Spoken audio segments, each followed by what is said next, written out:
I love me a free 99 design, but I also love me a found 99 design. And when my neighbor didn't trim his tree, I decided to snag it and make something amazing. So yesterday I left you guys off on me stabilizing the branch into this old bucket and into this vessel that I had. And I am so here for all of it. The lichens are beautiful and it is so giving, everything I wanted to give. Then I went to Walmart and I found these fall foliage leaves. So I took them off of their wire and realized that they had this little plastic round circle in the middle. So instead of just like completely recreating the whole thing, I just snipped that plastic piece in half, and not all the way through, and then added a dollop of wood glue and just snapped the leaves right onto the branch. Oh my God.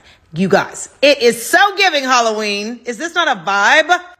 The possibilities are endless, and I just love the way that it feels. To really give it that Halloween vibe, I added some black crows to make it spooky, but you can omit the crows or not, whatever your chase is, honey. Have it your way. Link in bio for all the details. Love you so much. Happy Halloween.